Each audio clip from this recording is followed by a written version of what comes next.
हरे कृष्णा। तो आप सबका भगवत गीता के 17वें अध्याय में स्वागत है। इस अध्याय का क्या नाम है? श्रद्धतय विभाग योग। ठीक है, श्रद्धा के विभाग। ठीक है, श्रद्धात्रय विभाग योग। तो ये बड़ा इंपॉर्टेंट चैप्टर है। ठीक है, इसमें हम श्रद्धा जो है हमारी उसके विभाग देखेंगे। तो हमने ये देखा ना कि किस तरीके से हम जीवन में जो है 3 गुणों से प्रभावित होते हैं। ठीक है, सतोगुण, रजोगुण और तमोगुण। अब इस अध्याय में हम ये देखेंगे कि जो हमारी तपस्या होती है, जो यज्ञ होता है, जो दान होता है, जो भोजन होता है, ये सब किस तरीके से इन गुणों के अंदर से प्रभावित होता है। ठीक है, तो जो हम दान देते हैं ना, हम अक्सर क्या देखते हैं कि हम अपनी श्रद्धा को, अपनी भक्ति भाव को, अपने सतोगुण को दान से जोड़ना चाहते हैं। अक्सर मनुष्य के अंदर ही प्रवृत्ति होती है। तो हम आज देखेंगे कि किस तरीके से भगवान ने बताया है कि दान भी तीनों गुणों के अंदर आ सकता है। ठीक है, किस मनोभाव से अगर हम दान करते हैं तो किस गुण में आता है। इसी तरह हमारा जो भोजन है, जो हम खाते हैं, तो बड़ा प्रैक्टिकल ज्ञान है इस अध्याय में, और हम अपने रोजमर्रा की जिंदगी से इसको रिलेट कर पाएंगे। ठीक है ना, इस अध्याय में आज बहुत कुछ सीखने को है। ठीक है, अर्जुन उवाचा ये शास्त्र विधि मुत्सृज्य यजन्ते श्रद्धयान्वितः तेषां निष्ठा तु का कृष्णा सत्वमाहो रजस्तमा। अर्जुन ने कहा, हे कृष्ण, जो लोग शास्त्र के नियमों का पालन ना करके अपनी कल्पना के अनुसार पूजा करते हैं, उनकी स्थिति कौन सी है? वे सतोगुणी है, रजोगुणी है या तमोगुणी है? ठीक है, तो पिछले अध्याय के हमने श्लोकों में क्या देखा था आखिरी में कि असुर लोग क्या करते हैं? शास्त्रों का खंडन कर देते हैं। हमने इसी नोट पे पिछला अध्याय शेष किया था। तो अब अर्जुन का प्रश्न ये है कि बहुत से लोग हैं जो अपने मन से पूजा करते हैं, है ना, उन्हें कोई विधि आती भी नहीं है, और आती भी है तो वो लगाते भी नहीं। ठीक है ना, वो असुर नहीं है। देखिए, ये फर्क है। वो उनमें श्रद्धा है, पर वो असुर नहीं है, श्रद्धा है, पर उन्हें विधि नहीं आती। वो शास्त्रों के अनुसार जो है वो पूजा नहीं करते। तो उनकी निष्ठा का क्या होता है, अर्जुन पूछ रहे हैं। क्या? तो उनकी श्रद्धा जो है, क्या वो भी 3 गुणों से प्रभावित होती है? क्योंकि आजकल आप देखेंगे कि अपने अपने हिसाब से सब विधि बना लेते हैं ना, अपने मन से करते हैं। जैसे किसी कसाई की दुकान में जाएंगे तो क्या करते हैं? काली माँ का चित्र लगा के उनकी पूजा करते हैं ना। कोई पान की दुकान में जाएंगे तो आप देखेंगे कि शिव जी की पूजा हो रही है ना, बाहर बड़ा सुंदर सी शिव जी की मूर्ति लगाएंगे, उसमें झरना लगाएंगे और उससे पानी निकल के पान के पत्तों पे गिर रहा है ना। अक्सर हमें देखने को मिलता है पान की दुकानों में। तो शिव जी ने भांग लिया, शिव जी ने विष पिया, तो हम बोलते हैं हम भी करेंगे, हम भी करेंगे। पर शिव जी ने कहाँ बोला है कि ऐसा करना है? कहीं बोला नहीं है ना। लोग मनगढ़ंत करते हैं, है ना। और क्या करते हैं, कुछ लोग देवी देवताओं के पास जाते हैं, इसलिए भौतिक फायदे के लिए। ठीक है, तो इसमें भगवान पहले ही बता चुके हैं ना हम लोगों को, क्या कि जो लोग देवी देवता के पास जाते हैं वो लोग उन्हीं के धाम जाते हैं, देवी देवता। तो जब तक हमारे पुण्य कर्म रहते हैं तब तक हम भोग करते हैं, और पुण्य कर्म समाप्त होते ही हमारे भोग भी खत्म हो जाते हैं और वापस हम मृत्यु के चक्कर में फंस जाते हैं। ठीक है, ब्रह्मा जी का लोग जो है वहां तक सारे लोग जो है वो जन्म मृत्यु के चक्कर में आते हैं, ये हमने देखा था। तो ब्रह्मा जी तक का जो लोक है उसमें भी जन्म मृत्यु का चक्र रहता है। ठीक है, जैसे कि आप उदाहरण के तौर पे लिखिए कि अलग अलग जेल होती है ना, जैसे ए ग्रेड जेल, उसमें क्या होगा? एसी भी हो सकता है, अच्छा खाना है, अकेले आप रहते हैं। ठीक है ना, आपको समय के साथ सब कुछ मिलता है, हो सकता है बेड भी हो सोने को। ठीक है, फिर बी ग्रेड जेल आता है, उसमें क्या है? पंखा है, एसी नहीं है। ठीक है, जमीन का बिस्तरा है ना, खाना भी ठीक ठाक है। ठीक है, सबके साथ रहना है। फिर सी ग्रेड जेल आ सकता है, जिसमें क्या है? आपको जमीन पे ही सोना है, कोई बिस्तर ही नहीं है, पंखा भी नहीं है, मच्छर काट रहे हैं आपको, है ना। तो इस तरीके से अलग अलग जेल है, पर जेल तो जेल ही है ना। तो भले ही हम स्वर्ग लोग चले जाएं, उसके ऊपर चले जाएं, या ब्रह्म लोग चले जाएं, आखिरकार हम हैं तो जन्म मृत्यु के चक्कर में ना, हमसे तो बाहर निकल नहीं पाएंगे। ठीक है, तो अर्जुन कहते हैं कि ऐसे लोगों का क्या होता है कि जिन्हें श्रद्धा तो होती है, जो असुर नहीं है, पर जिन्हें विधि विधान नहीं आता। ठीक है, तो भगवान आगे क्या बताते हैं? श्री भगवान उवाचा त्रिविधा भवती श्रद्धा देहिनां स स्वभावजा सात्विकी राजसी चैव तामसी चेति ताम शृणु। भगवान ने कहा, देहधारी जीव द्वारा अर्जित गुणों के अनुसार उसकी श्रद्धा 3 प्रकार की हो सकती है। ठीक है, तो भगवान क्या कह रहे हैं कि जो देहधारी जीव है, यानी जिस जीव आत्मा को शरीर मिला हुआ है, उसने जैसे गुणों को अर्जित किया है, जैसे गुण है उसके हिसाब से, उसके अनुसार उनकी श्रद्धा होती है। और 3 प्रकार की श्रद्धा। ठीक है, तो सबसे पहले हम श्रद्धा देख रहे हैं। ठीक है, आने वाले अध्याय में हम ये भी देखेंगे, इसी अध्याय में आने वाले श्लोकों में, कि यज्ञ, तपस्या, भोजन और दान। अभी हम सबसे पहले देखते हैं क्या? श्रद्धा। तो तन सतोगुनी, रजोगुनी और तमोगुनी। तो भगवान कहते हैं कि श्रद्धा 3 प्रकार की हो सकती है। अब इसके विषय में मुझसे सुनो। ठीक है, तो अर्जुन ने पूछा कि जो शास्त्रों को नहीं मानते उनकी श्रद्धा किन गुणों से प्रभावित होती है? तो भगवान कहते हैं कि हाँ, उनकी श्रद्धा प्रभावित होती है 3 गुणों से, सतोगुण, रजोगुण और तमोगुण। ठीक है, मन माने ढंग से जो पूजा करते हैं, ठीक है, उनकी श्रद्धा भी प्रभावित होती है। जैसे कि आप देखिए, किसी को नौकरी चाहिए, किसी को अच्छा पति चाहिए, किसी को गाड़ी चाहिए, किसी को बंगला चाहिए, तो क्या करते हैं हम? विशेष देवी देवताओं के पास जाते हैं ना। तो ये क्या हुआ? रजोगुण से प्रभावित हो गया ना, क्योंकि हमें कुछ चाहिए। ठीक है ना। और रजोगुणी क्या करते हैं? कुछ भी करने को तैयार होते हैं, उनको बस भौतिक लाभ चाहिए। इसीलिए तो प्रभुपाद जी इसको इंग्लिश में क्या बोलते हैं? Mode of passion. आप इतने पैशनेट है कुछ भी पाने के लिए कि आप कुछ भी करने को रेडी है। कठिन उपवास, कठिन व्रत करेंगे, है ना, तो निर्जल करेंगे, फिर बोलेंगे कि अरे मैं पैदल आऊंगा, फिर मैं दंडवत करता हुआ आऊंगा, दंडवत फेरी लगाएंगे, सीढ़ियां चढ़ेंगे, तो बहुत कठिनाइयों के थ्रू जाते हैं। बट अंततः उनको क्या चाहिए? उनको भौतिक इच्छा चाहिए, भौतिक लाभ चाहिए। ठीक है। अब क्या है कि जैसे तमोगुनी श्रद्धा क्या हो सकती है? अंगारों पे चल रहे हैं, हरि नाम पता है पर लेंगे नहीं, अंगारों पे चल सकते हैं, तो वो हो गई तमोगुनी श्रद्धा। ठीक है। तो क्या होता है, ऐसे लोग जब तक भक्तों के संग में नहीं आते ना, भक्तों के संपर्क में नहीं आते हैं, तो उनका कुछ भी नहीं हो सकता, उनकी गति हो नहीं सकती है। ठीक है, इसलिए हम क्या बोलते हैं कि हमें हमेशा गुरु के पास जाना चाहिए, शास्त्रों को पढ़ना चाहिए, भक्तों का संग लेना चाहिए। ठीक है। तो भगवान क्या कहते हैं? हे भरत पुत्र, विभिन्न गुणों के अंतर्गत अपने अपने अस्तित्व के अनुसार मनुष्य एक विशेष प्रकार की श्रद्धा विकसित कर लेता है। अपने द्वारा अर्जित गुणों के अनुसार ही जीव को विशेष श्रद्धा से युक्त कहा जाता है। तो जो जिस गुण में होता है उसकी वैसी श्रद्धा होती है। अगर कोई सतोगुण में है तो उसकी श्रद्धा सतोगुणी वाली श्रद्धा है ना, तो कोई तमो में है तो उसकी श्रद्धा भी तमो वाली। ठीक है। पर जब तक वो शुद्ध भक्त के संपर्क में नहीं आता, तब तक वो इसी में फंसा रहता है। अब जैसे ध्रुव महाराज, जब ध्रुव महाराज ने अपनी तपस्या शुरू करी थी, तो उनको क्या चाहिए था? उनको चाहिए था साम्राज्य, है ना। उनके पिताजी ने मना कर दिया, तो उन्होंने अपनी माँ को कहा, मुझे अपने पिताजी से भी बड़ा साम्राज्य चाहिए, बड़ा राज्य चाहिए।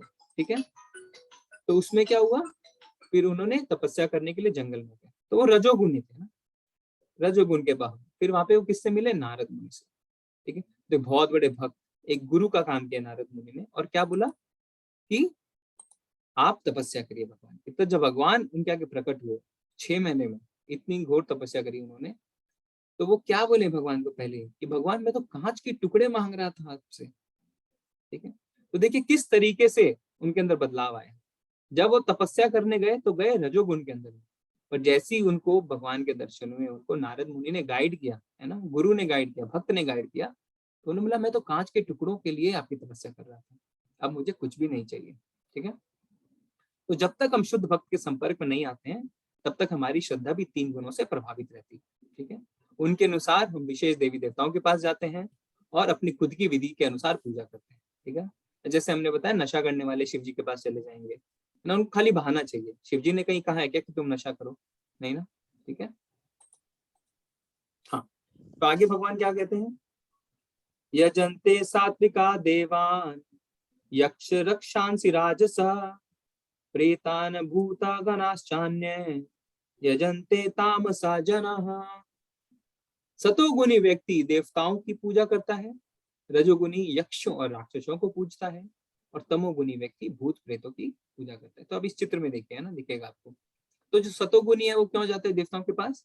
क्योंकि उसको और ज्ञान चाहिए, उसको और शक्ति चाहिए, वो और ऊपर उठना चाहता है ना। और तमो इसीलिए देखिए, तमो वाला क्या करता है? काले जादू में फंस जाता है ना, वो दूसरों का नुकसान तक चाहता है, तांत्रिक के पास जाता है, भूत प्रेती किस लिए जाते हैं? एक अपने फायदे के लिए भी और दूसरों के नुकसान के लिए। ठीक है ना। तो श्रद्धा 3 गुणों से इसी तरीके से प्रभावित होती है।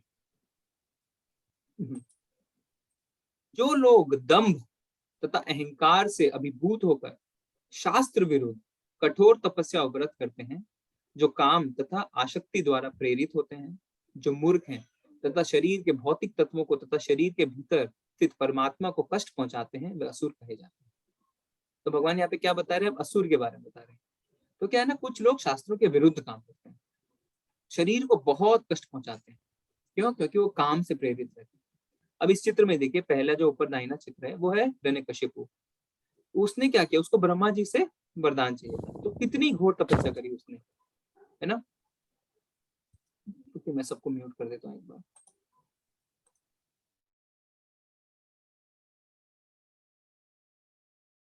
तो कितनी घोर तपस्या करी उसने, है ना। अब देखिए उसका शरीर देखिए, उसमें चींटियां लग गई, है ना, कोई कहता चींटियां, कोई कहता दीमक लगे, शरीर सड़ने लग गया, इतनी तपस्या करी। फिर ब्रह्मा जी प्रकट हुए, तो उसने क्या कहा कि मुझे अमरता का वरदान दे दीजिए। ठीक है, ब्रह्मा जी ने क्या कहा कि मैं खुद ही अमर नहीं हूँ, मेरी आयु 100 साल की है, तो मैं तुम्हें कैसे अमर बना सकता हूँ। तो फिर उसने बहुत दिमाग लगाया, है ना। क्या दिमाग लगाया कि मैंने बताया ना पहले कि इस तरीके से वरदान ले लूं कि मुझे कोई नहीं मार सके। ठीक है, तो ऐसे लोग क्या करते हैं ना, बहुत बुद्धि भी लगाते हैं, अपने अपने हिसाब से काम करते हैं, अनेक यातना देते हैं शरीर को, पर ये गलत है ना। देखिए रावण ने भी ऐसा किया ना। तो क्या होता है, अब ये देखिए कुछ लोग मिट्टी में अपना सर घुसा रहे हैं। तो अगर हम ऐसा करते हैं ना, तो क्या होता है, शरीर के साथ परमात्मा को भी बहुत कष्ट पहुंचता है, क्योंकि हमारे शरीर के अंदर जो भगवान है, परमात्मा रूपी भगवान, उनको भी बहुत कष्ट रहता है ना। हमारे हृदय में परमात्मा है ना। तो अगर हम अपने शरीर को इस तरीके से कष्ट देते हैं तो परमात्मा को भी कष्ट पहुंचता है। तो ऐसे लोगों को भगवान ने क्या कहा है कि असुर है, जो मन मुताबिक अपने विधियों के अनुसार घोर तपस्या करते हैं, अपने शरीर को बहुत कष्ट देते हैं, पर अंत में चाहते क्या है, अंत में भौतिक लाभ ही चाहते हैं। ठीक है, ये हमने अभी तपस्या के बारे में, श्रद्धा के बारे में देखा। अब हम आते हैं भोजन के बारे में। ठीक है, अब आते हैं कि भोजन, ठीक है, जितने प्रश्न है ना हम बाद में लेंगे। ठीक है, जो भोजन सात्विक व्यक्तियों को प्रिय होता है, वह आयु बढ़ाने वाला, जीवन को शुद्ध करने वाला तथा बल, स्वास्थ्य, सुख तथा तृप्ति प्रदान करने वाला होता है। ऐसा भोजन रसमय, स्निग्ध, स्वास्थ्यप्रद तथा हृदय को भाने वाला होता है। देखिए अब भगवान बता रहे हैं कि 3 गुणों के हिसाब से भोजन भी, कितना प्रैक्टिकल नॉलेज दिया भगवान ने, है ना, भगवत गीता में। तो क्या है कि सात्विक, राजसिक और तामसिक 3 तरीके का खाना होता है। तो हम साधारणतः क्या सोचते हैं कि जो वेजिटेरियन सब सात्विक, पर ऐसा नहीं है। भगवान क्या बता रहे हैं, सात्विक क्या कौन सा खाना होता है, आयु बढ़ाने वाला। ठीक है, जिससे हमारी आयु बढ़े, हमारी उम्र बढ़े। दूसरा, जीवन का जीवन को शुद्ध करने वाला, बल प्रदान करने वाला, ठीक है, स्वास्थ्य प्रदान करने वाला, फिर सुख और तृप्ति प्रदान करने वाला। तो रसमयी होता है, तृप्ति देने वाला होता है ना, हमारे स्वास्थ्य के लिए अच्छा होता है। जैसे इसमें क्या क्या खाना आता है, ये देखिए, जैसे आप चित्र देख सकते हैं ना, कि दाल, चावल, रोटी, दूध, फल, फ्रूट, ये सब आता है सात्विक भोजन में। ठीक है, तो जब हम सात्विक भोजन करते हैं तो शुरू से लेकर अंत तक हमेशा सुख की अनुभूति होती है, कहीं भी कोई कष्टदायक इसमें कुछ भी नहीं है ना। शुरू से लेकर अंत तक हम सुखी रहते हैं, और तृप्ति भी होती है। खाने के बाद तृप्ति होती है ना, फिर तुरंत आपको कोई खाने को देगा तो आप बोलेंगे नहीं नहीं मुझे भूख नहीं, मेरी तृप्ति हो गई। ठीक है, फिर आगे क्या बताते हैं भगवान, अत्यधिक तीखा, खट्टा, नमकीन, गरम, चटपटा, शुष्क तथा जलन उत्पन्न करने वाला भोजन रजोगुनी व्यक्तियों को प्रिय होता है। अब जो मोड ऑफ पैशन में होते हैं उनको कैसा खाना पसंद होता है, बहुत ज्यादा तीखा, ठीक है ना, खट्टा, नमकीन, गरम, चटपटा और जलन उत्पन्न करने वाला। ऐसे भोजन दुख, शोक तथा रोग उत्पन्न करते हैं। तो आप इसको अगर आसानी से समझें तो जितने फास्ट फूड होते हैं ना, वो सब इसी कैटेगरी में आते हैं। तो उससे क्या होता है, बहुत जलन पैदा करते हैं शरीर में, तली हुई चीजें, सूखी चीजें। तो इसको खाने के बाद क्या होता है, शुरू शुरू में तो बहुत अच्छा लगता है, पर बाद में हम खुद ही देखते हैं ना कि हमें अच्छा नहीं लगता, अंदर से ना पेट में जलन होने लगती है। देखिए तला हुआ ज्यादा खा लेते हैं तो क्या होता है, हमें बाद में खराब लगने लगता है ना। तो ये शरीर के लिए भी अच्छा नहीं होता है। ये तो डॉक्टर खुद ही बताते हैं, तली हुई चीजें कम खाओ, है ना, झाल मिर्च कम खाओ, डॉक्टर बोलते हैं ना। तो भगवत गीता में तो भगवान ने इतने पहले से बता रखा है ना। तो अगर हम भगवत गीता पढ़ते हैं तो देखिए कितना प्रैक्टिकल नॉलेज हम लोगों को मिलता है। तो शुरू में तो बड़ा अच्छा लगता है, पर बाद में ये दुख का कारण बन जाता है। और एक और चीज क्या है इस रजोगुनी खाने में, कि पेट भर जाता है पर तृप्ति नहीं होती। अब देखिए अगर आप चिप्स खा रहे हैं या आप कोई झाल मिर्ची वाली चीज खा रहे हैं, गोलगप्पे खा रहे हैं, तो क्या लगता है पेट भर गया पर तृप्ति नहीं हुई। तो खाते रहो, पानी पीते रहो और खाते रहो, तो तृप्ति नहीं मिलती है। तृप्ति मिलती है सात्विक भोजन से। और तमोगुनी के लिए भगवान क्या बताते हैं, खाने से 3 घंटे पूर्व पकाया गया, स्वादहीन, वियोजित एवं सड़ा, झूठा तथा अस्पर्श वस्तुओं से युक्त भोजन उन लोगों को प्रिय होता है जो तामसी होते हैं। ठीक है, तो यहाँ पे भगवान ने बताया कि जो तमोगुण में होते हैं उनको कैसा खाना पसंद आता है, जो सड़ा हुआ है ना, जो 3 घंटे से पहले पकाया हुआ है, झूठा है। ठीक है, तो जो राजसिक होता है शुरू में सुख देता है, लास्ट में भी दुख देता है, सुख देता है। पर तमो जो होता है वो शुरू से लेकर अंत तक दुख ही दुख देता है। ठीक है, शुरू से लेकर अंत तक दुख ही दुख देता है।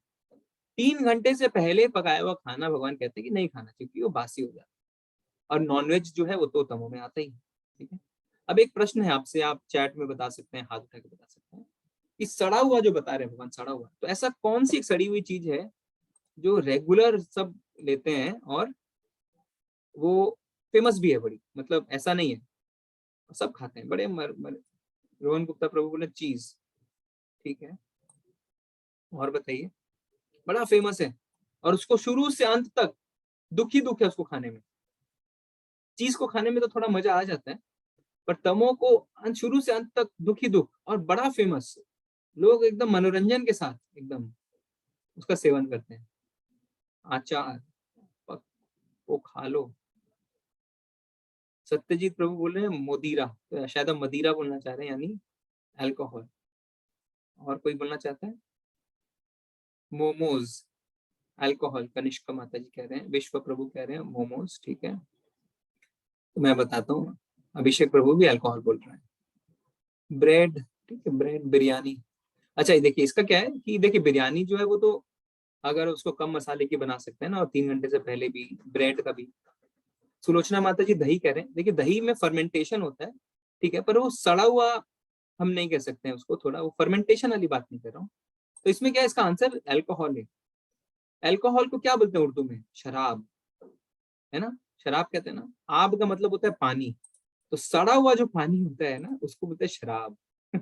ठीक है, और उसको शुरू से लेके अंत तक खाने में सिर्फ तकलीफें ही तकलीफें हैं। जो दारू पीता है, जो अल्कोहल पीता है ना, मुंह नाक सिकोड़ के पीता है और बाद में भी तकलीफ है, शुरू में भी तकलीफ है ना, पर फिर भी देखो कितना फेमस है ना। आजकल तो अल्कोहल ऐसा कॉमन हो गया है, पहले तो फिर भी लोग थोड़ी शर्म करते थे, अब तो वो भी शर्म खत्म है ना, तो लोग तो अभी स्टेटस सिंबल बन गया अल्कोहल तो, है ना। जब तक बेटा अपने पिताजी के साथ बैठ के नहीं पिए तब तक आप मॉडर्न नहीं है ना, आप बड़े ही पिछड़े हैं।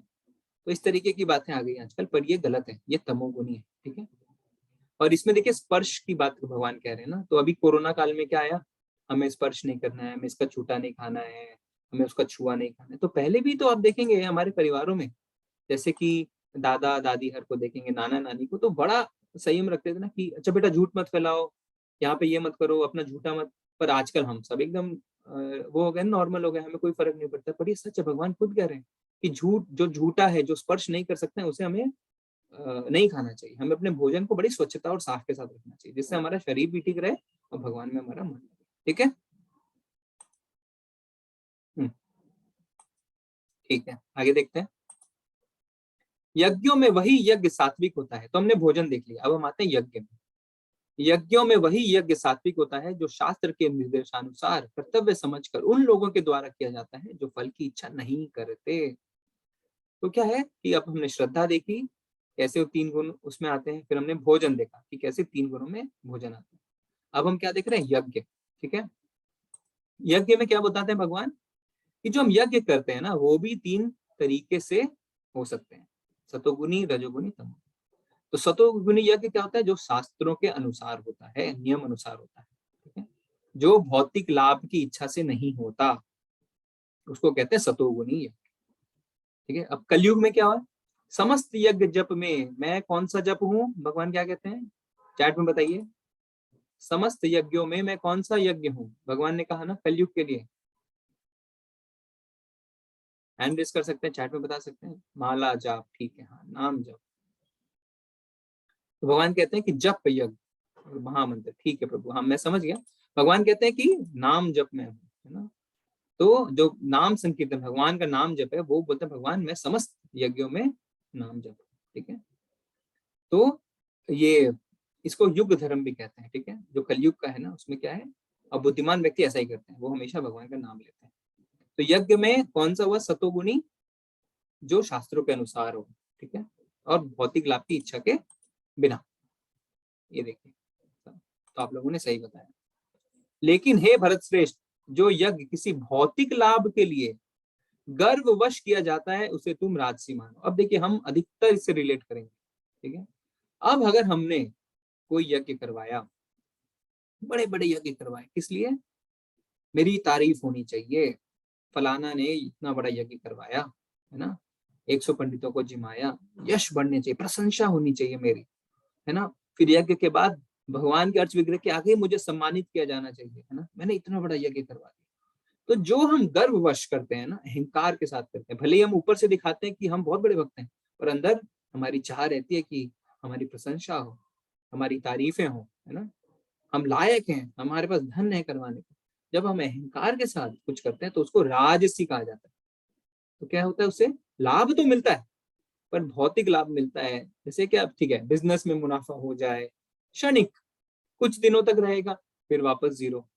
ठीक है, तो भौतिक लाभ की जो इच्छा से करते हैं उसको बोलते हैं राजसी यज्ञ। ठीक है, अब आखिरी क्या बताते हैं भगवान, जो यज्ञ शास्त्र के निर्देश की अवहेलना करके, प्रसाद वितरण किए बिना, वैदिक मंत्रों का उच्चारण किए बिना, पुरोहित को दक्षिणा दिए बिना, श्रद्धा के बिना संपन्न किया जाता है, वह तामसी माना जाता है। सब कुछ मना, सब कुछ के बिना, क्या, प्रसाद ही नहीं वितरण किया, निर्देश ही फॉलो नहीं किए, वैदिक मंत्रों का उच्चारण ही नहीं किया हमने, पुरोहित को दक्षिणा ही नहीं दी, श्रद्धा ही नहीं थी, तो तामसी रहेगा ना। ठीक है ना, अपनी मर्जी से कर लिया, कोई शास्त्र नहीं, कोई मंत्र नहीं, कोई प्रसाद नहीं। तो तीसरे अध्याय में भगवान क्या बताते हैं कि भगवान को अर्पित करके जो भोजन करता है वो पाप से मुक्त होता है, पर हमने अर्पित नहीं किया, तो हम कहाँ से पापों से मुक्त होंगे। तमोगुण वाले जो होते हैं वो तो भगवान को ऑफर करते नहीं है ना। देखिए इस चित्र में रावण क्या कर रहा है, यज्ञ किया उसने, शिव जी को खुश करने की कोशिश करी, कैसे, अपना सर काट काट के चढ़ाने लगा, काट काट के चढ़ाने लगा, काट काट के चढ़ाने लगा, बहुत एक इच्छा के कारण, क्यों, संसार का भोग करना था उसको, इसीलिए ना किया उसने। तो कहते हैं ना, पहले भी मैंने बताया कि जो लंका 10 सर काट के उसको मिली, वो विभीषण को एक सर झुका के मिल गई, है ना। अंत में क्या होता है, अंत में तो रावण को दुख ही मिलता है, पर विभीषण को तो अंत में सारा राज्य मिल जाता है ना, और भगवान की भक्ति भी मिल जाती है, भगवान भी उससे खुश रहते हैं। तो जो समझदार लोग होते हैं वो सीधे भगवान की शरणागति लेते हैं। ठीक है, वो इन भौतिक लाभों के लिए कोई यज्ञ नहीं करवाते। ठीक है, क्योंकि इनसे जो भी फल मिलना है वो क्षणिक है।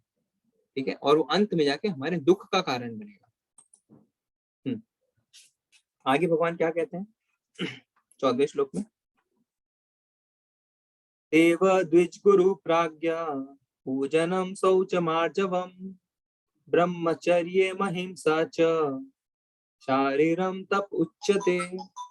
एक मिनट होल्ड करिए, म्यूट करता हूं फोन को।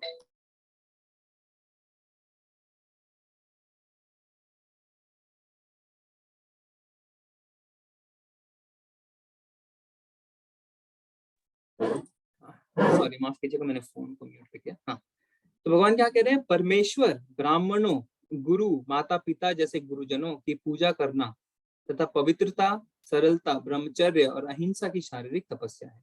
ठीक है, अब हम इसमें आते हैं तपस्या में। तो हमने अभी तक 3 चीज देखी, श्रद्धा, भोजन, यज्ञ। अब हम आते हैं तपस्या में। ठीक है, ये भी 3 तरीके के हो सकते हैं। तो भगवान पहले क्या बताते हैं 14वें श्लोक में, सतोगुनी तपस्या। ठीक है, तो यहाँ पे 3 तपस्या हम देखेंगे, शरीर की, मन की और वाणी की। ठीक है, तो शरीर की तपस्या क्या है, भगवान की सेवा, ब्राह्मणों की सेवा, गुरुजन की सेवा, ठीक है, माता पिता की सेवा, इसको हम बोलते हैं शरीर की तपस्या।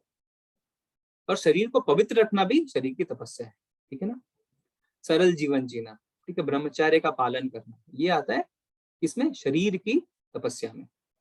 परमेश्वर, ब्राह्मण, गुरु, माता पिता जैसे गुरुजनों की पूजा करना तथा पवित्रता, सरलता, ब्रह्मचर्य और अहिंसा का, अहिंसा ही शारीरिक तपस्या है।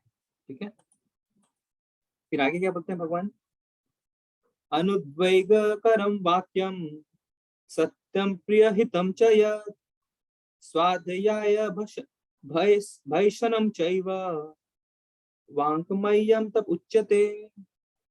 सच्चे, भाने वाले, हितकर तथा अन्यों को शुद्ध ना करने वाले वाक्य बोलना और वैदिक साहित्य का नियमित पारायण करना, यही वाणी की तपस्या है। तो शरीर की तपस्या हमने देखा, अब यह वाणी की तपस्या क्या है। देखिए ये बहुत आवश्यक है हमारे लिए आज के हमारे जीवन में, क्योंकि अक्सर हमने देखा है कि आज के समय पे जो कलह और जो कलेश का कारण है वो यह है कि हमारे वाणी पे हमारा नियंत्रण नहीं है ना, और इसीलिए हम सबसे झगड़ते रहते हैं। तो हमें वाणी की तपस्या का पालन करना चाहिए। क्या है, भगवान क्या बोलते हैं, सच्चे वचन बोलो, झूठ मत बोलो। फिर दूसरों को अच्छे लगे ऐसे शब्द बोलो, और सिर्फ ऐसा नहीं कि खाली सच्चे बोलना है तो दूसरों को बुरा लग जाए।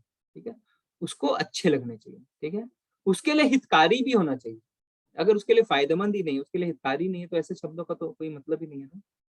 किसी को चुभे नहीं ऐसे शब्द बोलने चाहिए, ठीक है। तो देखिए इसका पालन करना कठिन है। क्यों? एक तो आपको सच बोलना है, फिर सामने वाले को बुरा नहीं लगे ये भी सोचना है, उसके हित के लिए वो ये भी सोचना है। पर ये अभ्यास करते करते आ जाएगा। तो वाणी की जो तपस्या है वो आज के लिए हमारे लिए बहुत महत्वपूर्ण है। अगर हम वाणी की तपस्या का पालन करते हैं तो हमारी जिंदगी के बहुत सारे समस्या ऐसे ही सॉल्व हो जाएंगी, ठीक है। तो इसमें क्या है कि ये कला अगर किसी ने सीख ली तो क्या होगा, वो सबको मित्र बना पाएगा, है ना। तो देखिए जैसे नेताओं को देखिए, कितना अच्छा बोलते हैं ना, और जो जितना अच्छा बोलता है उतना ही प्रसिद्ध हो जाता है। तो हमें कुछ अच्छे गुण भी सीखने चाहिए। इसका मतलब ये नहीं कि हम झूठ बोल रहे हैं, हम चापलूसी कर रहे हैं, ऐसा ऐसा नहीं कह रहे भगवान। भगवान बोले सच्चे शब्द बोलो, भाने वाले शब्द बोलो, है ना। अच्छी चीजें जो है ना, सच चीजें जो है, उसको बोलने का भी एक तरीका होता है जिससे सामने वाले को चुभे नहीं, ठीक है। अनम्यूट किया। ठीक है, तो कैसे करेंगे? तो हमें एक और चीज करनी चाहिए, भगवान आगे भी बताते हैं क्या, वैदिक साहित्य का नियमित पारायण करना चाहिए। तो हमें वेदों को भी पढ़ना चाहिए, ठीक है, उनका उच्चारण करना चाहिए, कीर्तन करना चाहिए, भगवत गीता भागवतम का पाठ करना चाहिए। उससे भी हमारी वाणी की तपस्या होती है, ठीक है। तथा संतोष, सरलता, गंभीरता, आत्म संयम एवं जीवन की शुद्धि, यह मन की तपस्या है। तो शरीर की तपस्या हमने देखी, वाणी की तपस्या। मन की तपस्या क्या है? संतोष रखना, सेटिस्फाइड रहना, सरल रहना, गंभीरता और आत्म संयम, और जीवन की शुद्धि, है ना। ये हमने देखा तो पिछले अध्याय में एक एक शब्द का क्या अर्थ है। तो ये हुआ मन की तपस्या, ठीक है। अब हम आगे आते हैं 17वें श्लोक में। भगवान क्या कहते हैं? श्रद्धया परया तप्तम तपस्तत्रिविधम नरे अफलाकांक्षिभिर्युक्ते सात्विकम परिचक्षते। भौतिक लाभ की इच्छा ना करने वाले तथा केवल परमेश्वर में प्रवृत्त मनुष्यों द्वारा दिव्य श्रद्धा से संपन्न यह 3 प्रकार की तपस्या सात्विक तपस्या कहलाती है, ठीक है। तो शरीर, मन और वाणी, तो ये सात्विक तपस्या कहलाती है, ठीक है। तो भक्त क्या करते हैं? तीर्थ यात्रा पे जाते हैं ना। देखिए जैसे चित्रों में वृंदावन की परिक्रमा, गोवर्धन की परिक्रमा, मायापुर की परिक्रमा। तो जैसे अभी हम मायापुर गए थे ना, तो अब हम वृंदावन जा रहे हैं मार्च में, है ना, अगले महीने। तो जो यात्रा पे हम जाते हैं तो हम तो किसी भौतिक लाभ से नहीं जाते ना। हम किस लिए जाते हैं कि हम तीर्थ स्थान पे जाएं, भगवान के दर्शन करें, कुछ अगर हो तो सेवा मिल जाए भगवान की, भक्तों के संग में कुछ संकीर्तन कर लें, ठीक है। तो इसमें क्या होता है, देखिए शरीर की तपस्या है, आप जाएंगे, ठीक है। फिर मन की तपस्या, भक्तों के साथ रहेंगे, और वाणी की आप कीर्तन करेंगे, है ना। तो आपकी पूरी तपस्या होती है। जैसे इसलिए कहते हैं कि तीर्थ स्थानों पे जाना चाहिए, भक्तों के साथ जाना चाहिए। तो उससे क्या होता है, हमारे शरीर, मन और वाणी तीनों की तपस्या होती है, ठीक है। क्योंकि हम इसे कोई भी भौतिक लाभ के लिए नहीं कर रहे, हम सिर्फ भगवान के लिए ही कर रहे हैं, ठीक है। सत्कार मान पूजार्थम तपोदम्बेन चैव यत् क्रियते तद्धि प्रोक्तम राजसं चलमध्रुवम्। जो तपस्या दंभ पूर्वक तथा सम्मान, सत्कार एवं पूजा कराने के लिए संपन्न की जाती है वह राजसी कहलाती है। यह ना तो स्थायी होती है और ना शाश्वत। तो हम आते हैं राजसी तपस्या क्या है, ठीक है। तो मेरा सम्मान करें, ठीक है। जैसे व्रत रखें, ठीक है। मेरी अगर बहुत कठिन व्रत रखा है तो मेरी प्रशंसा करें। क्यों?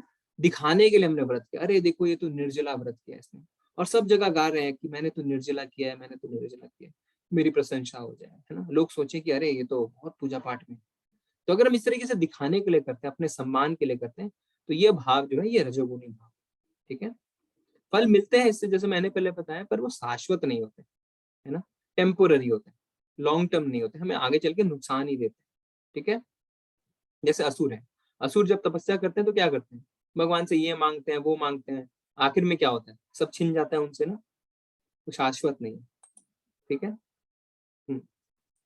मूढ़ ग्राहेण आत्मानो यत् पीडया क्रियते तपः परसयोत साधनार्थम वा तत्ताम समुदारितम।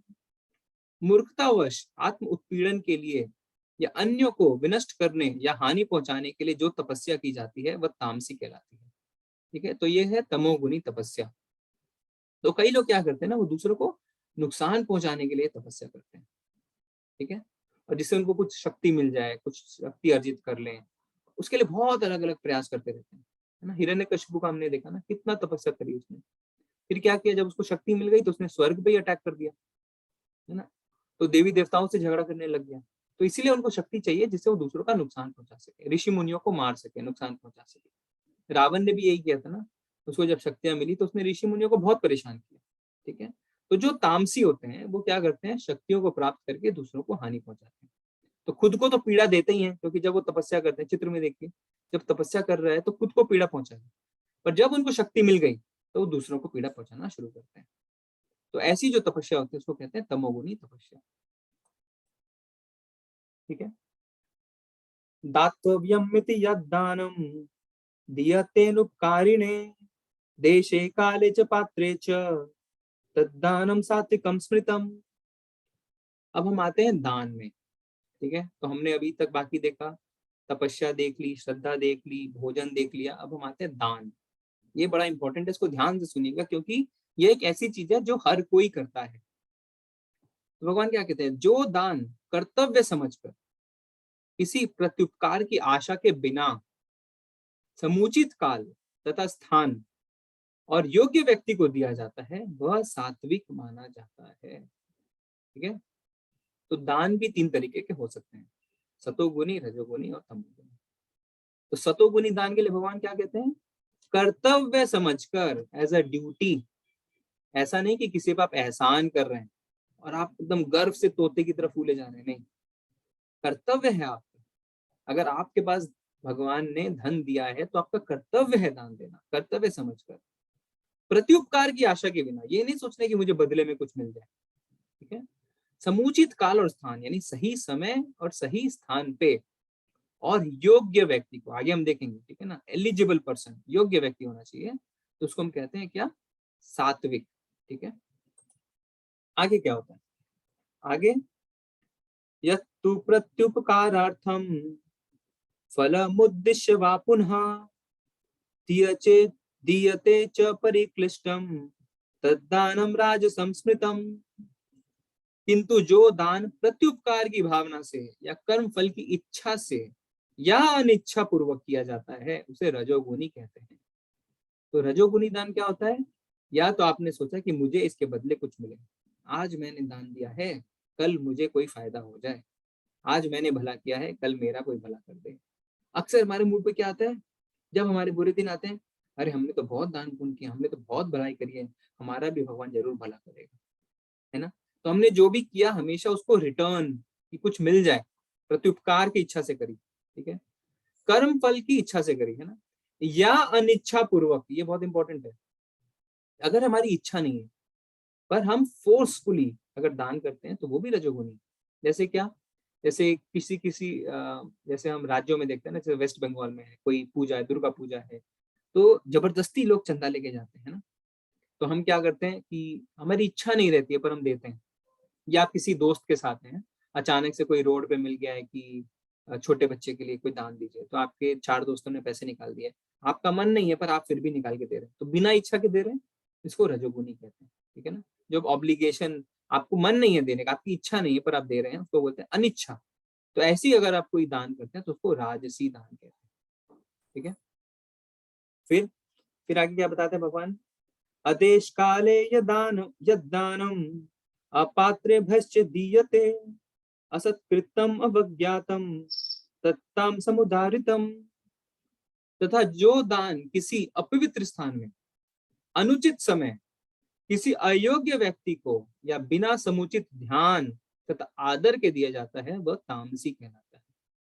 अब तामसी दान क्या है, अपवित्र स्थान में, ठीक है, गंदी जगह जहां गलत काम हो रहे हैं, अनुचित समय, तो जब देना चाहिए था तब तो नहीं दिया, या पहले दे दिया या बाद में दे दिया, अयोग्य व्यक्ति को, जो एलिजिबल नहीं है उसी को दे दिया आपने, और बिना समुचित ध्यान दिए, मतलब आपने पूरा दिमाग नहीं लगाया, एप्लीकेशन ऑफ माइंड नहीं किया, बस दे दिया, ठीक है। और बिना आदर के, मतलब उसका अपमान करके, उसको दो बातें सुना के, तो उसको तामसी कहते हैं, ठीक है। तो हमें बिना आदर के जो दान देते हैं उसे तामसी कहते हैं।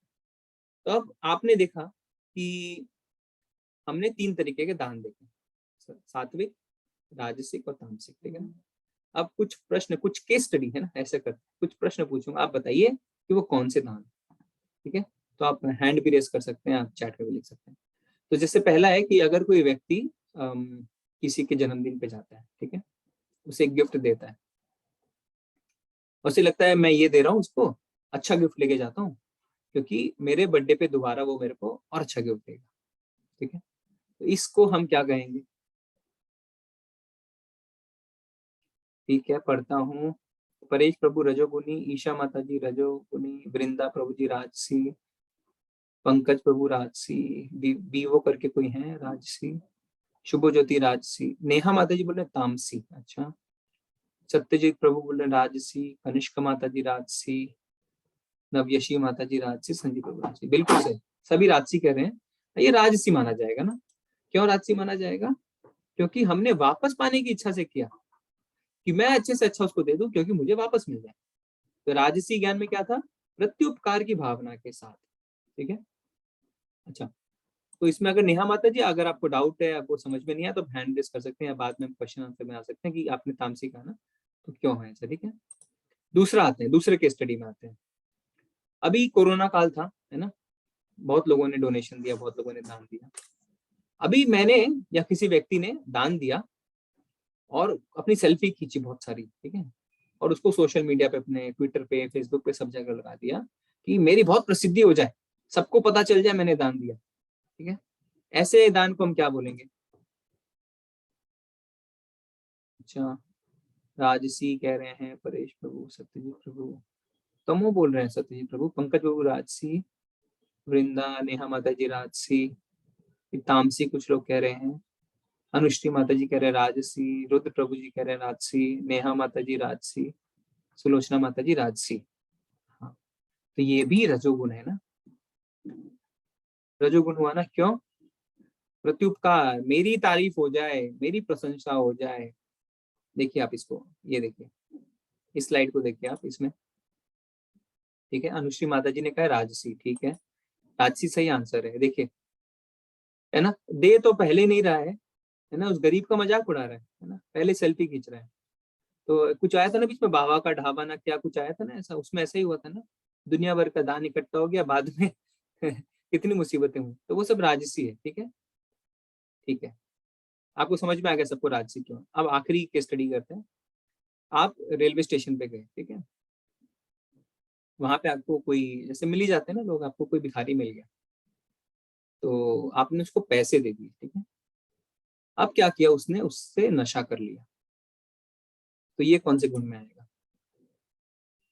ईशा माता जी कह रहे हैं तामसी, विवश प्रभु कह रहे हैं रजोगुणी, तामसी शुभज्योति प्रभु, रुद्र प्रभु तामसी, तामसी नव्यशी माता जी, नेहा माता जी, वृंदा प्रभु, सत्यजीत प्रभु, अभिषेक प्रभु, विवो प्रभु, अच्छा सबने तमो का, विवो प्रभु ने सात्विक कहा, अच्छा क्यों कहा देखते हैं। कनिष्क माता जी ने तामसी, नेहा माता जी, विवश प्रभु, सुलोचना माता जी, सबने तामसी कहा। एकदम सही है, ये तामसी है। देखिए इसको थोड़ा हमें अच्छे से समझना है, क्योंकि ये हमारे जीवन में रोज आता है ना। क्या किया उसने? उसे नशा कर लिया। एक तो हमने अयोग्य व्यक्ति को दिया, बिना समुचित ध्यान के दिया। देखिए जहां पे आपका दान, अगर उसका मिसयूज हो जाता है, अगर उसका गलत इस्तेमाल हो जाता है, तो पाप के भागीदार आप भी बनते हैं, इसमें कोई दो राय नहीं है। इसीलिए हमें चेष्टा करनी चाहिए कि अगर हम पैसे दान में दे रहे हैं, तो बिना पूरी तरह जानकारी के, बिना समुचित ध्यान के हम पैसे दान में ना दें, क्योंकि अक्सर यह पाया जाता है कि उसका गलत इस्तेमाल होता है, लोग नशा करते हैं, ठीक है। और कहीं ज्यादा पैसे की दान की बात आती है, तो हो सकता है ना कि वो टेररिज्म में लग रहा हो, आपको कुछ नहीं पता, आजकल सब कुछ पॉसिबल है। तो अगर आपको बहुत इच्छा है उसकी मदद करने की, तो उससे पूछ सकते हैं कि आपको किस चीज की आवश्यकता है। अगर आपके पास थोड़ा समय है, तो अगर आपके लिए पॉसिबल है, तो लोग क्या तीन ही चीज तो मांगते हैं ना, एक तो खाना मांगेंगे, या कपड़े मांगेंगे, या दवाइयाँ मांगेंगे, है ना, अक्सर तो यही मांगेंगे। अब हाँ, हो कुछ आजकल ये होता है ना, इमोशनली थोड़ा बोलते हैं मुझे बच्चे की फीस जमा करनी है, ऐसा करना है। तो अगर आप सच में, आपको मन में है उनके लिए कुछ करने का, तो आप पता लगाएं कि सच में ऐसा है क्या, और संभव हो तो आप स्कूल में जाके फीस जमा करके आए, या उससे बोलें कि मुझे आप बैंक अकाउंट नंबर दीजिए, मैं उसमें फीस जमा करना चाहता हूँ। पर अगर उसका गलत इस्तेमाल होता है, उससे अगर वो नशा करता है या कोई भी गंदा काम करता है, अगर किसी को नुकसान पहुंचता है तो उसके पाप के भागीदार आप भी बनते हैं। ठीक है, तो हमें बहुत सतर्क रहना चाहिए। इसलिए भगवान ने क्या कहा कि अनुचित समय, अयोग्य व्यक्ति और बिना समुचित ध्यान के। अक्सर ट्रैफिक सिग्नल में क्या होता है, माताएं छोटे छोटे बच्चों को लेके आज के दूध पिलाना है, करना ऐसे करके बोलते हैं ना, पर हम साथ में ये भी पढ़ते हैं कि कितना रैकेट चल रहा है उसके पीछे। तो हमें पाप का भागीदार नहीं बनना है।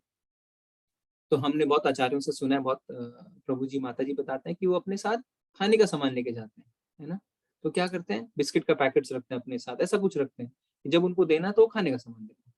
ठीक है, आपको जहाँ पे पैसे देने हैं तो बहुत सोच समझ के देना है। ठीक है, और क्या है, एक बात का ध्यान रखना है, कभी भी दूसरे का अनादर करके कुछ नहीं करना है। तो कभी कभी हम क्या करते हैं ना, गाड़ियों से जा रहे हैं, कोई मिल गया बच्चा छोटा या कुछ है तो हम फेंक के देते हैं। हमें प्रेम से देना, आदर के साथ देना है, फेंक के नहीं देना, अपमान नहीं करना है सामने वाले का। ठीक है, और कुछ लोग क्या करते हैं, कुछ लोग करते हैं कि उनके पास जो सामान बच गया है उसको देते हैं। ठीक है, तो क्या है, जैसे कि गर्मी है पर आपने अपनी घर सफाई करी, आपको एक एक्स्ट्रा कंबल मिल गया, आपने कंबल गर्मी में ही दान कर दिया, सर्दी में तो दिया नहीं, गर्मी में कर दिया।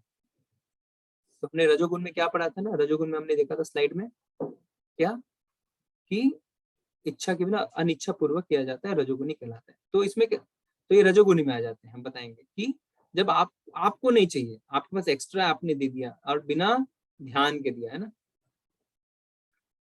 ठीक है, तो आपको इसमें कुछ डाउट हो सकते हैं तो हम क्वेश्चन आंसर सेशन में लेंगे। हाँ, और इसमें एक पॉइंट बताना चाहते हैं कि इसीलिए हमें क्या करना चाहिए ना, कि जो भक्ति से रिलेटेड है, ठीक है, तो भगवान से जो जुड़े हुए चीज है, कोशिश करनी चाहिए कि हम दान वहां करें, क्योंकि हमें पता है कि वो भगवान के सेवा में ही इस्तेमाल की जाएंगी। ठीक है, नहीं तो कहीं भी अगर गलत इस्तेमाल होता है हमारे पैसों का, हमने जो दान दिया, तो पाप के भागीदार हम भी बन जाते हैं। ठीक है, ये देखिए, I need money for weed, है ना, और ये सच में है ना, वो नशा करने के लिए पैसे मांग रहे हैं और लोग दे के भी जाते हैं ना, तो ये गलत है ना, ये तामसी दान कहलाता है। तो ये हुआ दान। अब हम आगे बढ़ते हैं। भगवान क्या कहते हैं, सृष्टि के आदिकाल से ओम तत्सत, ये तीन शब्द पर ब्रह्म को सूचित करने के लिए प्रयुक्त किए जाते हैं। ये तीनों सांकेतिक अभिव्यक्तियां ब्राह्मणों द्वारा वैदिक मंत्रों का उच्चारण करते समय तथा ब्रह्म को संतुष्ट करने के लिए यज्ञों के समय प्रयुक्त होती थी। तो कई लोग क्या कहते हैं कि दान से भी तुम फंस सकते हैं ना, सतोगुनी रजोगुनी तमोगुनी, पर हम तो बंध जाते हैं। और सही कहते हैं वो भी, क्योंकि हमने क्या बताया था कि तीनों गुणों में हम बंधते हैं। हमने ये देखा कि तमोगुण से अच्छा दान रजोगुण, रजोगुण से अच्छा दान सतोवाल, पर उसमें भी तो हम बंध रहे हैं। तो क्या करना है, भगवान क्या बताते हैं कि यज्ञ है, तपस्या है, दान है, उस समय हमारी भावना कैसी होनी चाहिए, इस श्लोक में भगवान ने बताया। तो हमें क्या करना चाहिए, जब भी हम कुछ करें तो हमें क्या बोलना चाहिए, ओम तत्सत। ठीक है, इसका इसका अर्थ क्या है, अगले स्लाइड में देखते हैं। अतएव योगी जन ब्रह्म की प्राप्ति के लिए शास्त्रीय विधि के अनुसार यज्ञ, दान तथा तप की समस्त क्रियाओं का शुभारंभ सदैव ओम से करते हैं। तो जब आप कुछ कार्य शुरू करने वाले हैं, सबसे पहले क्या बोलेंगे, ओम। क्यों, ओम का अर्थ क्या होता है, ओम मतलब भगवान विष्णु खुद। भगवान क्या बताते हैं, मंत्रों में मैं ओमकार हूँ, इस संसार का मैं माता पिता हूँ। ठीक है, तो हमें कोई भी कार्य शुरू करने से पहले भगवान का याद करना चाहिए, ओम। ओम मतलब विष्णु। ये सर्वोच्च लक्ष्य को इंगित करके करने के लिए वैदिक भजनों की शुरुआत में रखा जाता है। इसीलिए कोई भी मंत्र जब शुरू होता है तो ओम से शुरू होता है ना, क्योंकि ओम का मतलब साक्षात भगवान विष्णु। ठीक है, मनुष्य को चाहिए कि कर्म फल की इच्छा किए बिना विविध प्रकार के यज्ञ, तप तथा दान को तत् शब्द कहकर संपन्न करे। ऐसी दिव्य क्रियाओं का उद्देश्य भव बंधन से मुक्त होना है। अब क्या करना है, उसके बाद हमें तत् बोलना है। तत् का अर्थ क्या होता है, कि कुछ भी मेरा नहीं है, तत् मतलब भगवान को अर्पित किया है, सब भगवान का है, आपको अर्पित करते हैं। ठीक है, तो भगवान की सेवा में प्रयोग होना चाहिए, तत् का ये अर्थ होता है। तो हमारे लिए नहीं है, कोई भौतिक इच्छा के लिए नहीं है, कि सब कुछ भगवान को अर्पित करते हैं, सब कुछ भगवान का है। जैसे गंगा में जब स्नान करते हैं तो गंगा का पानी गंगा को अर्पित करते हैं ना, तो वो हमारा पानी थोड़ी है, भगवान का पानी, गंगा का पानी हम गंगा को अर्पित कर देते हैं। तो कुछ भी मेरा नहीं है। ठीक है, क्योंकि आप कुछ नहीं चाहते, ना पाप ना पुण्य। देखिए इसमें आपने अगर याद हो तो हमने पहले अध्याय में क्या बताया था कि एक बहुत बड़े राजा थे, 1000 गाय उन्होंने दान में दी और एक गाय निकल के दूसरे ब्राह्मण के झुंड में आ गई, तो अगले जन्म में उसको चिपकली बनना पड़ा है। तो अगर हम अपने दान का, अपने कर्तव्यों का रिजल्ट चाहते हैं ना, तो क्या होगा, पाप या पुण्य कुछ ना कुछ तो मिलेगा। पर अगर हम कुछ नहीं चाहते तो हम क्या बोलेंगे, ओम तत्सत, भगवान आपको मैंने अर्पित किया। तो पाप हो चाहे पुण्य, आपने भगवान को अर्पित कर दिया, तो आप बंधन में नहीं बंधेंगे। ठीक है ना, है ना, बड़ा सिंपल। तो ओम समझा, तत् समझा। अब आगे देखते हैं। परम सत्य भक्ति में यज्ञ का लक्ष्य है और उसे सत्य शब्द से अभिहित किया जाता है। हे पृथापुत्र, ऐसे यज्ञ का संपन्न करता भी सत कहलाता है, जिस प्रकार यज्ञ तप तथा दान के सारे कर्म भी जो परम पुरुष को प्रसन्न करने के लिए संपन्न किए जाते हैं, सत है। तो सत मतलब सत शाश्वत, मतलब सच्चिदानंद।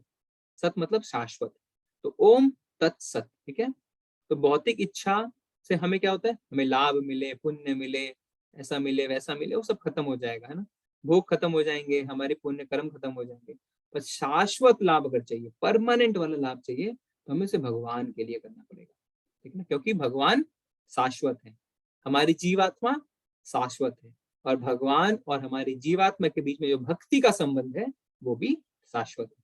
ठीक है, तो हमेशा इसीलिए हमें क्या करना चाहिए, भक्ति की गतिविधियों में ही दान देना चाहिए, तो वो शाश्वत होता है। सत का अर्थ है शाश्वत। प्रभु की सेवा के लिए की गई गतिविधियां सत्य को प्रकट करती हैं। इस तरीके की गतिविधियों में क्रियाओं का प्रदर्शन शाश्वत हो जाता है, गतिविधियों का उद्देश्य शाश्वत है और गतिविधियों से लाभ भी शाश्वत, सब कुछ शाश्वत। अगर आपने कुछ किया और आपने शाश्वत को, भगवान को उसको ऑफर कर दिया, तो सब कुछ शाश्वत हो गया ना। आपके कर्म भी शाश्वत हो गए, उससे मिलने वाला लाभ भी शाश्वत हो गया। तो सबसे पहले भगवान का स्मरण करना चाहिए ओम बोल के, फिर तत् बोलना चाहिए कि भगवान सब कुछ आपको अर्पित अर्पित किया, और फिर सत, यानी इसका फल भक्ति में शाश्वत हो सके। ओम तत् सत। ठीक है, फिर अब आखिरी श्लोक है इसका, फिर भगवान क्या बोलते हैं, अश्रद्धया हुतम दत्तम तपस्तप्तम कृतम च यत् अश्रद्ध इत्युच्यते पार्थ नाच तत्प्रेत नो इह। हे पार्थ, श्रद्धा के बिना यज्ञ, दान या तप के रूप में जो भी किया जाता है वह नश्वर है, वह असत कहलाता है, और इस जन्म तथा अगले जन्म दोनों में ही व्यर्थ है। अगर ओम तत्सत की भावना नहीं है तो फल मिलता है, और फल मिलता है तो चाहे इस जन्म चाहे अगले जन्म, उसके बाद वापस जीरो, वापस जन्म मृत्यु का चक्कर। तो हमेशा इसलिए हमें क्या करना चाहिए, कोई भी कार्य करें, कोई भी दान करें, तो ओम तत्सत।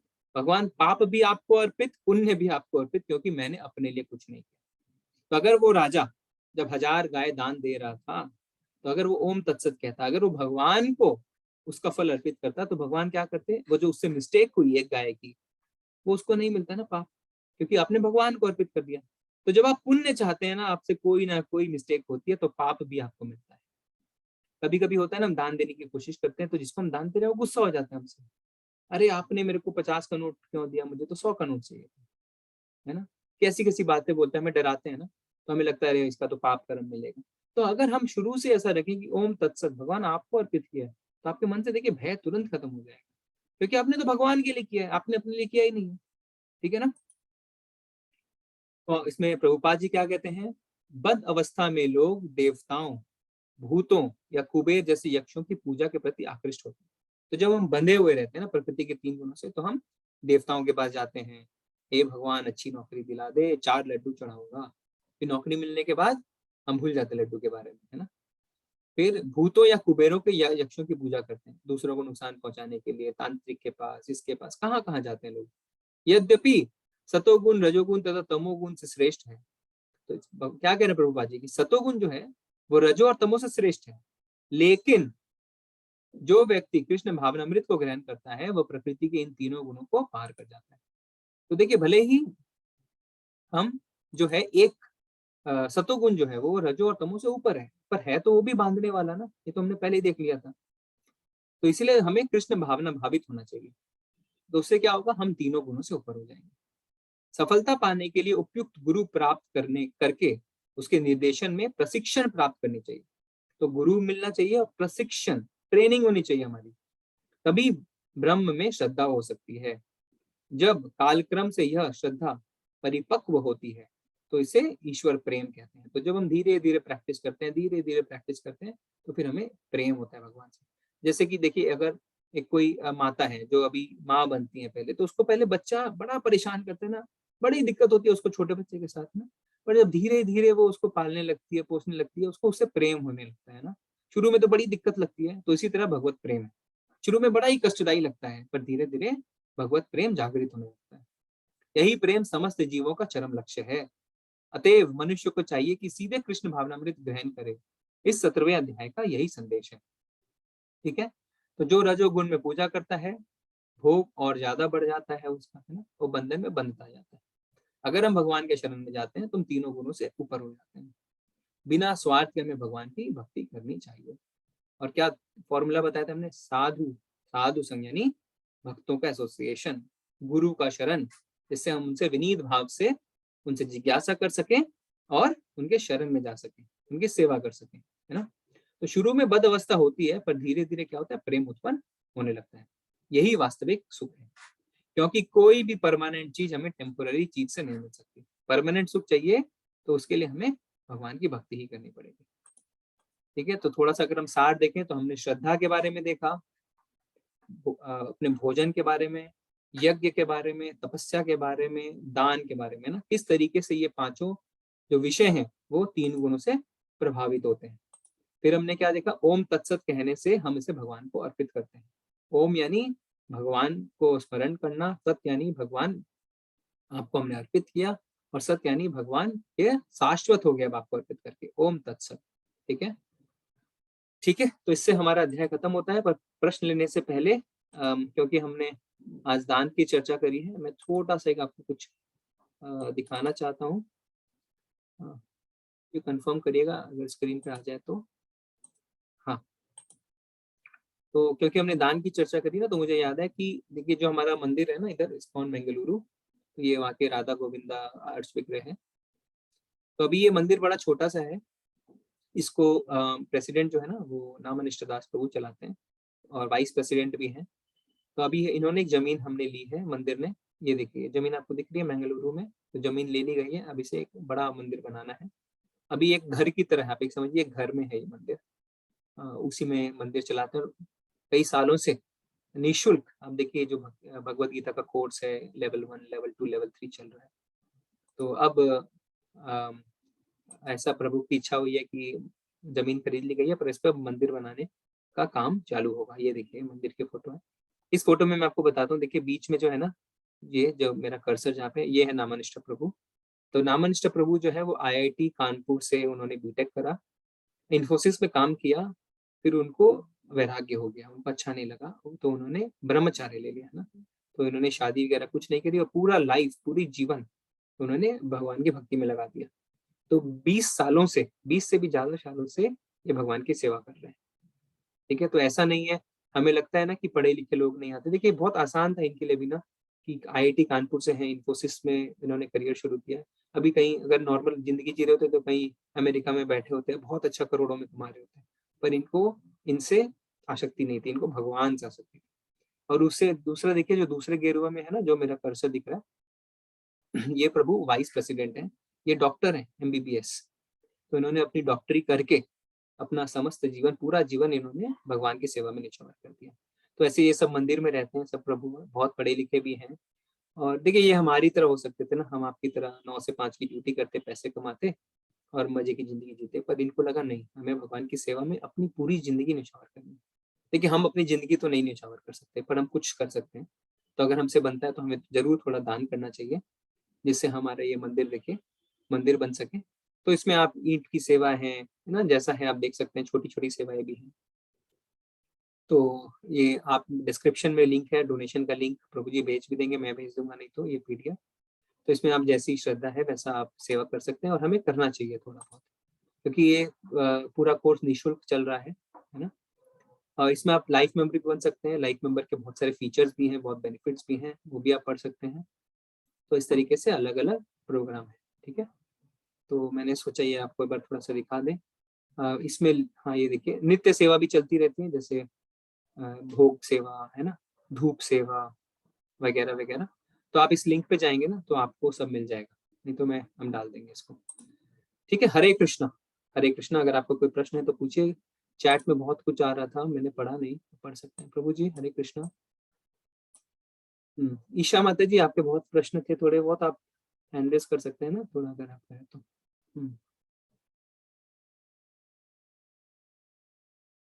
हम्म। नेहा माता जी बोल रहे हैं कि ट्रांसजेंडर को जब हम पैसे देते हैं तो वो किस गुण में आते हैं? माता जी, खाली पैसे देने से हम गुण डिसाइड नहीं करते, उस पैसे का क्या इस्तेमाल हो रहा है वो बहुत आवश्यक है ना। तो अगर आपको कहीं भी डाउट होता है, कहीं भी लगता है कि इस पैसे का दुरुपयोग हो सकता है, तो उसे बचना चाहिए। तो जहां तक संभव हो आपको हमेशा चीजें देनी चाहिए, क्योंकि अगर उससे उन्होंने कोई गलत काम कर लिया, उससे नशा कर लिया या कोई भी गलत काम, आपको पता भी नहीं चलेगा। देखिए, जो गलत काम नहीं करता है ना, कितने तरीके के गलत काम हो सकते हैं आपको आइडिया भी नहीं। तो उसमें थोड़ा सा डर रहता है माता जी। तो अगर आप रेगुलर हैं, सपोज ट्रेन में आपको रेगुलर आते जाते हैं, आपको रेगुलर मिलते हैं, तब उनसे पूछ सकते हैं ना कि ऐसा है तो मैं अगर रुपए नहीं दूं तो आपको किस चीज की आवश्यकता है, तो आप ऐसा कर सकते हैं। ईशा माता जी कह रहे हैं हम खाना दे सकते हैं। हाँ माता जी, जरूर दे सकते हैं, बहुत अच्छा है। पर उसको खाना नहीं बना के उसको आप क्या बनाइए, उसको आप प्रसाद बना दीजिए। तो भगवान को भोग लगाइए, भगवान का भोग लगने के बाद प्रसाद वितरण करिए, तो आप उनका क्या होगा ना, उससे उससे आप उनकी भूख भी मिटेगी और उनको धर्म की ओर भी आप लेके जाएंगे। हमने कल क्या देखा था, सबसे बड़ी दया आप क्या कर सकते हैं लोगों पे, उनको धर्म के मार्ग पे ला सकते हैं, उनको भगवत नाम दे सकते हैं। खाना आज खिलाएंगे, कल फिर भूख लगेगा, कपड़ा 6 महीने बाद दोबारा चाहिए। पर अगर उनको भगवत नाम मिल गया तो वो अपने आप सब कुछ कर लेंगे और लोगों को भी भक्त बनाएंगे। ठीक है, ठीक है। मैं ऊपर से थोड़ा बहुत चैट देखता हूँ, बहुत बड़ा मैसेज लिखा है कृष्णा प्रभु जी ने। कि मैं एक एक करके ऊपर से देखते हैं।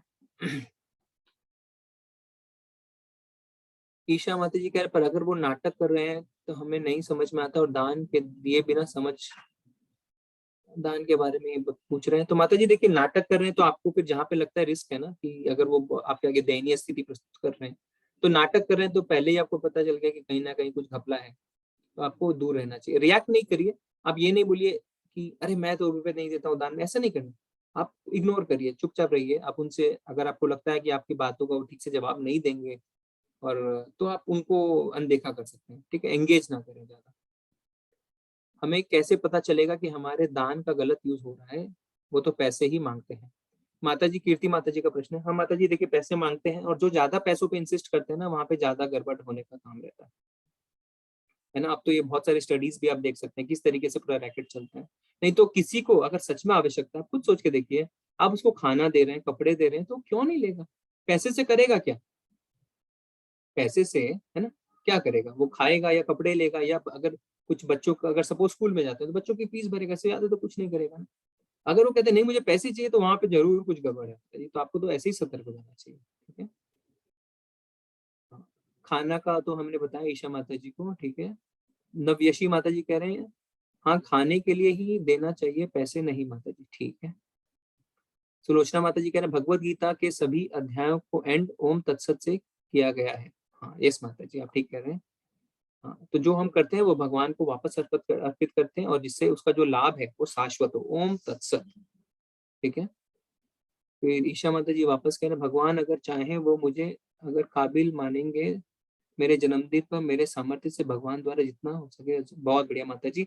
ऐसे बहुत सारे लोग करते हैं अपने जन्मदिन पे, एनिवर्सरी पे, वो भगवान मंदिर में स्पेशल सेवा कुछ रहती है तो जरूर देते हैं, तो हमें देना भी चाहिए, है ना। क्योंकि देखिए मंदिरों में क्या, इस्कॉन में तो फूड फॉर लाइफ का प्रोग्राम है, आप इंटरनेट पे चेक करिए, फूड फॉर लाइफ। तो पूरे उम्र भर खाना खिलाएंगे, पर वो भगवान का प्रसाद खिलाते हैं ना। तो हमें तो ऐसा सपोर्ट ही करना चाहिए, है ना। हाँ, नेहा माता जी का मैंने जवाब दे दिया। वीवो करके प्रभु जी कह रहे हैं कोई भी दान करने से पहले ओम तत्सत बोलना चाहिए। ठीक है प्रभु जी, आप सही कह रहे हैं। हाँ, कृष्णा प्रभु जी का पढ़ते हैं। हरे कृष्णा प्रभु जी। प्रभु जी मेरे एग्जाम आने वाले हैं, और मेरे से जितना हो पा रहा है कर रहा हूँ, लेकिन प्रभु जी मेरा मन में बहुत बुरा बुरा ख्याल आता है, रिजल्ट्स कैसे होगा, लिख पाऊंगा या नहीं, खराब होने से लोग क्या बोलेंगे, ये सब सोच के मुझे रोना आता है। मेरा माइंड बहुत परेशान है, मैं जितना कोशिश कर रहा हूँ ऐसा लगता है जैसे दिन जा रहा है लेकिन मैं आगे नहीं बढ़ पा रहा। प्रभु जी आप ही कुछ उपाय दीजिए, मैं ऐसा कैसे कैसे क्या करूं जिससे मेरा माइंड शांत हो, मैं बहुत परेशान हूँ बहुत ही ज्यादा, माफ कीजिए प्रभु जी, आज लेसन के बाहर में आपको। ठीक है प्रभु जी, आपका कंसंट्रेशन नहीं आ रहा है ना, आपको मन नहीं है, तो देखिए जो पहली बात, जो आपने ऊपर एक बोझ रखा हुआ है ना रिजल्ट्स का, उसको हटाइए। देखिए आप अपना बेस्ट एफर्ट्स दीजिए और भगवान में विश्वास रखिए। और सबकी काबिलियत एक जैसी नहीं होती ना, कोई पढ़ाई में आगे होता है, कोई खेल कूद में आगे होता है, कोई किसी चीज में आगे होता है, तो इतना प्रेशर नहीं लेना है। ये तो पहले के जमाने में था कि नहीं पढ़े तो क्या होगा, है ना। आजकल तो ऐसा बिल्कुल नहीं है। तो आप रिजल्ट्स के एक्सपेक्टेशन का जो प्रेशर है अपने सिर से, उसको हटाइए। लोग क्या कहेंगे वो हटा दीजिए अभी तो आपकी जिंदगी की शुरुआत हो रही है, आगे तो बहुत कुछ ऐसा आएगा जिसमें आप देखेंगे कि लोग खाली कहते ही है ना, हमें लोगों से क्या लेना है, हमें भगवान से लेना देना है ना। तो आप भगवान पे विश्वास रखिए, भगवान सबका अच्छा चाहते हैं। तो एक्सपेक्टेशन जो आपके सिर पे, उसको हटाइए और जितना आपसे बन सकता है पूरे मन के साथ पढ़ाई करिए, तो हो जाएगा, है ना। ऐसा आप आपके ऊपर जो ज्यादा प्रेशर है वो एक्सपेक्टेशन का प्रेशर है प्रभु जी, जो मुझे समझ में आ रहा है। सत्यजीत प्रभु कह रहे हैं आपका इस्कॉन टेम्पल का एड्रेस जरा बताएंगे, फिर से मैं ठीक से सुन नहीं पाया। प्रभु ये इस्कॉन नंतूर मैंगलुरु, तो मैंगलोर में 3 मंदिर हैं। श्री श्री राधा गोविंद टेम्पल मैंगलुरु, ठीक है, नंतूर में, कोकोनट गार्डन स्ट्रीट करके, ठीक है। सत्यजीत प्रभु कह रहे हैं कृष्णा जी क्यों दोबारा वृंदावन नहीं गए थे, कोई विशेष कारण? ये उनकी लीला है प्रभु जी ठीक है। और क्या होता है ना कि जो बिछड़ने का रस है, वो रस मिलने से ज्यादा अच्छा रस है। देखिए जब आपको कोई मिल जाता है ना, तब आप हर समय उसका स्मरण नहीं कर पाते, पर जब कोई बिछड़ जाता है तो उसका हर समय स्मरण कर पाते हैं। तो गोपियां उनका हर समय स्मरण करती थी, और भगवान का हर समय स्मरण करना, इससे अच्छा क्या है ना, साक्षात भगवत धाम मिलता है। तो भगवान की ये लीला थी, और गोपियों को उनसे बिछड़ने में ज्यादा रस की अनुभूति थी। जब वो मिल जाते थे तब तो फॉर ग्रांटेड मिल गए ना, तब हर समय स्मरण नहीं है, पर जब वो बिछड़ गए तब हर समय उनका स्मरण रहता था। ठीक है, तो ये भी भक्ति, इसको भक्ति की परिकाष्ठा कह सकते हैं। वो भक्ति में बहुत एडवांस थे, हम समझ नहीं सकते जिस रस में गोपियां थी प्रभु। ठीक है प्रभु जी, आजकल जाति व्यवस्था कैसे समझे, ब्राह्मण कौन है आजकल? तो हमें देखिए इसमें जाति वगैरह में नहीं जाना है ना, तो हमें कर्मों से देखना है और गुण से देखना है। ठीक है, जो भगवान की भक्ति में लगा हुआ है, जिसके अंदर सतो गुण है, जो भगवान की भक्ति में लगा है, तो वो ब्राह्मण है। तो हमने वैसे क्या बताया था, ऐसे अगर आप देखें तो आजकल तो ऐसे कोई ब्राह्मण क्षत्रिय और ऐसा कोई है नहीं ना, तो हमने क्या ओवरऑल बताया था कि जो टीचर्स हैं, जो पढ़ाते हैं, उनको ब्राह्मण मान सकते हैं। ठीक है, फिर जो गवर्नमेंट जॉब में लगे हैं वो उनको क्षत्रिय मान सकते हैं, एडमिनिस्ट्रेटर। जो बिजनेसमैन है वो वैश्य हो गए, और फिर जो नौकरी पेशा है उनको शूद्र। आजकल के समाज में हम ऐसे देख सकते हैं, जो सैलरी कमा रहे हैं वो शूद्र हो गए। ठीक है, तो हम सभी शूद्र हैं, हम सभी सैलरी कमा रहे हैं।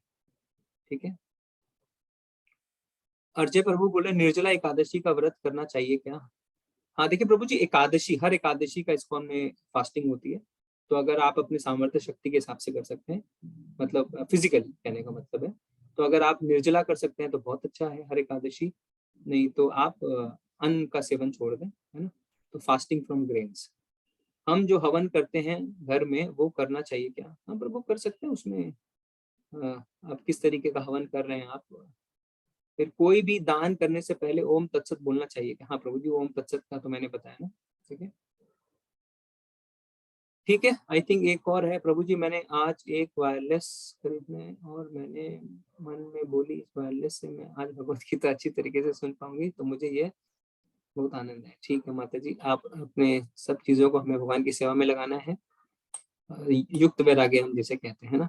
तो बहुत बहुत आप सबका धन्यवाद है।